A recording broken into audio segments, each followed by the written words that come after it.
Yes. So getting back to like all of that. So like after the basics, what do you think is the next real building blocks of healthy skin? You know, what Yep. Yes. what would everybody Next? should be doing? Yep. So I think like the superpower product of skincare is really your treatment or serum step. So this is where I generally recommend you could spend a little bit more money if you want to. This is kind of where the powerhouse is. So these are your vitamin C serums, your retinol serums that you hear about. They're the ones that actually go in and really start correcting some of the issues that you have. So I recommend like a daily treatment product is a good place to go next. And then actually laying on top of that, a weekly at-home facial. I mean, goodness knows none of us have had the chance to do facials in the last year. So maybe taking some time to do a weekly treatment is a lovely thing just for your mental state, but also very good for your skin. So I'm going to break it down a little bit. So with vitamin C, what is the benefit? So you mentioned two different ingredients, vitamin C, retinol, and I kind of want to get an idea of what is the benefit of each. Sure. We hear so many different things from different companies, and they say, "Oh, you should have this," and you go, "Okay, I need to have this," and then you don't have no idea why. So let's talk about whys. Why vitamin C? Why vitamin C? It's one of the most researched ingredients, and it is known for brightening and overall anti-aging. Something that a lot of people may not know is that no sunscreen can protect you 100%. There's always some damage that gets through. And your antioxidants, like a vitamin C, is what catches the rest of that damage. Second layer for the skin. So it also protects.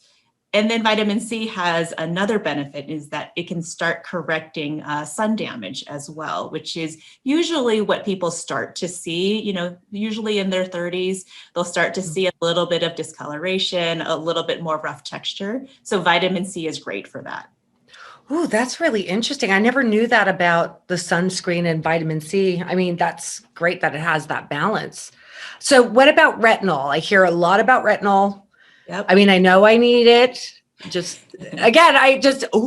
I'll do it. There's a reason why, and I'm a science girl, I'll fully admit. Retinol just has the best research around it that it's going to do long-term benefits. An interesting story about retinol is that it actually started off in dermatology as an anti-acne treatment. And what happened was that they followed those people out, after their teen years, and they thought, these people look really quite young. And they then realized that it was also helping with anti-aging. And so you'll see retinols helpful for, people will prescribe it for acne, but they'll also recommend it for anti-aging. So what retinol really does, it actually does a number of things, but it really helps to increase that cell turnover. And that just kind of helps with so many different things, lines and wrinkles, discoloration, breakouts. It's kind of like an all-in-one. So it's a great place to start because I think it gives you a lot of value. Like if you're not sure, you're like, if I use a retinol, it kind of helps with just about everything. So do you think it's more preventative or can it also be something that corrects? It's both. It truly is both. We like to say. So all of our listeners, the ones that are 18 and the ones that are, 49 like me, either one can use it. Absolutely, they can. And, we always say it's almost never too young, but it's also never too late to start. Oh, I like that. That's pretty cool. So we were just kind of talking about how our listeners, of course, are going to come from different age groups. So obviously we have different concerns. So would you be doing different treatments, say, if you were in your early 20s, as opposed to someone that is my age? What would you be doing other than the retinol and the vitamin C that for each age group? Sure. So yes, those vitamin C and retinols almost span across the board. In your 20s, I would say it's mostly about prevention. That's the age group that you traditionally think likes to spend a lot of time out in the sun, and they're very resistant at that age, right? They don't see the effects after a night out. They don't see the effects after being in the sun. So, really amping up that preventative care with the sunscreens, with those antioxidants. God, at 20, there was nothing I wanted more than to have a tan. Right? And Yes. it was usually lobster red. There are great like tans in a bottles these days. All for those. Those are safe tans. Good point.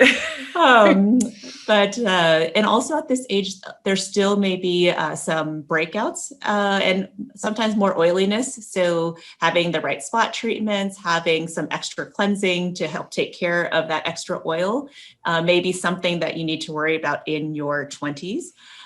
In your 30s, this is when more intense exfoliation may be a great place to go. So these are your like weekly peels that you may start doing at home, or also going to a licensed professional, treating yourself to a facial once in a while. They have some access to things that we can't use at home. So kind of more intensely exfoliating the skin. And then in your 40s, 50s, it starts to be about rebuilding and hydration. So, words like peptides, things that rebuild the skin, and more intense hydration is really important because the skin really does start to dry out. I'm kind of curious because you were mentioning going and getting services. I'm going to have a full confession here. I have never once went to get a professional. No, that's not true. Once I did, but I've done a peel before, right? Mm-hmm. Beyond that, I don't think I've ever had a facial. What would you recommend someone that's never done that before, or maybe have tried one or two things and they want to kind of look for something that works for them? Yeah, you know what? I really recommend professional facials. I think that they, licensed therapists are trained to take care of skin. And I always say, go to someone reputable. Word of mouth is always good. Those are the people that always book up fast, much like hairdressers. It's word of mouth. And what they'll do is they'll do an assessment on your skin and then customize something for you. So these days, it's not just a relaxing facial, though there are plenty of those, and I'm still in favor of just pure relaxation facials. But there are true treatment facials that you can do with, professional microdermabrasion, deeper peels. They can really help with some of those I would say hyperpigmentation and aging issues, and even breakout issues. That was actually my first time personally going to a facialist, was when I was in medical school and I suddenly started breaking out crazy and I couldn't fix it on my own. So that's another tip too, is when your skin concerns are really causing, you to feel, not yourself, it's impacting you and it's not working just using home care, going to a professional is a good idea. It's funny. I had back in the day, I was the soccer mom that was driving everybody, and I was always on the driver's side, and I was always having the heat hitting my left side of my head, and I had a sunspot on my cheek. So I got a peel, a chemical peel. I mean, it was a little uncomfortable. It wasn't terrible, but it was a little uncomfortable. But there was a huge improvement on it. Not completely gone, but a huge improvement. And then the quality of my skin was great. But boy, oh boy, the healing period for a week. That was like being the lizard queen. That was fun. I haven't done it again because I can't plan the timing. You can't go on camera with your skin peeling off like a lizard. No, that's true. And the good news is there's so many choices for everybody now. Doing a series of lesser peels, ones that you don't have that recovery time, can also be something that gives great results for men and women who can't take the time off to heal. And so that's what a professional can really help you assess. And same thing at home now, there's some great products where it's just about, I would say, consistency. We live in a culture where people are very impatient. They always want results tomorrow. Right. And skincare just doesn't happen overnight. I saw something that said, skincare is not Amazon Prime. It doesn't happen. I thought that was so funny. And it's true. It's just about, consistency. God, if everything was Amazon Prime, I think everything would be so quick. Everybody wants it, Amazon Prime. Nothing always. So speaking into the acne, because this is very interesting to me. So with acne, you see so many products out there to help with acne. And you look at what someone in their younger years, 20s, teenage years, they have to look for something that's going to be right for them to clear up their acne. And then also on the other side of the pendulum, you have like menopausal acne, stuff that you get when you're older. Now, I know that the cause of them are obviously a little different. I mean, somewhat different, but is the solution of how to get rid of it different? In other words, should I tell my boyfriend to stop giving me Clearasil, which is typically more for teenagers? Yes, yes. Acne is complex and it's hard to give a recommendation that's universal, but I have seen some patterns emerge, which is for the teenage acne. It's usually about oil control. So the salicylic acids and that focus on getting rid of the oil really seems to be effective for that age group. When you get into more adults acne, this is where adding in some glycolic acid can also help, because that's when that cell turnover starts to slow down. And so adding in that glycolic acid to help with cell turnover as well as oil seems to be really beneficial. And then when it comes to hormonal acne, and hormonal acne, I mean, predictable changes in hormones that cause breakouts, like menopause, also for women and menstruation. Retinoids and retinols seem to help the most. Okay. And then also like when you talk about menopausal acne, because the skin is more fragile, you also have to make sure that the cleansers and treatments aren't too harsh, because some of them are a bit too aggressive for your skin, because skin just gets drier as it gets older. That's a fair point. I do find that that's been happening more and more. But it is interesting but technically you could use something that's like over the counter for something that was for someone that's younger and use that. Yes. Because it's drying it out at the very least. Yes. Yes. But it's not necessarily, not the best. Yeah, I think like if you're talking about hormonal acne, maybe switching up your cleanser to, there's cleansers that are for acne for oilier skin, and usually they foam up a little bit more. They're a bit more for that drying out. But then there's also some formulations now that are more creamy, and they're going to be a bit better for someone who's a little bit older, but still going through acne. So it just takes into consideration that skin type a little bit more. I actually have another question. Can you imagine? I have another question. I would love to get your take, going back to how we were talking about SPF and everything like that. When someone does have a sunburn, like they didn't use enough SPF and everything, because it happens, what would be the best route to take care of your skin? Because it hurts.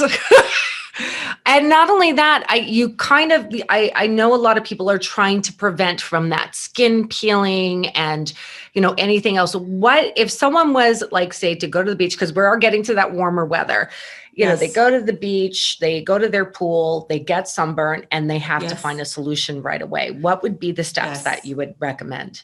Yes. I've been there too. With that, it's really about taking down the inflammation and hydrating. So whatever you can do to do that. So, lots of moisturizer. You can even use some anti-inflammatories. Sometimes I'll even take like an ibuprofen or something for me personally, if people are comfortable with that. You're just trying to take down that sort of redness in the skin and continue to hydrate. This is really the best route. What do you think of aloe or the gel aloe? Yeah, I think it works. I think for people that it's been around for a long time, and I think that it's cooling and it's comforting for the skin. So I would have no problem with it. So, and sorry, going on with this theme, because I've heard different things about you get a sunburn and they say you have to cool it down. So you should take a shower that is cooling. Would that be the same thing? Or should it be something that is more, I've actually heard people that you should keep the temperature elevated. And I thought that was just insane. You know, it's so funny. I have never seen research or have really heard too much about this. I personally, It's probably an old wives' tale. I'm just putting it out there. I'm gonna look it up after we chat. So I feel, for me, I think about like back in I don't know, my medical days. Anytime you have inflammation, you just want to cool it down and comfort it. And so Right. my first instinct would be that you like not taking showers that are hot, taking that are a little bit cooler, not like shockingly cold, No. but you know, cooling it down seems like it would be the best thing to do for sure. The moisturizer, I mean, I instinctually used to that, but I used to have people tell me not to. No, it should only be aloe. But I like that you said the moisturizer. It makes sense.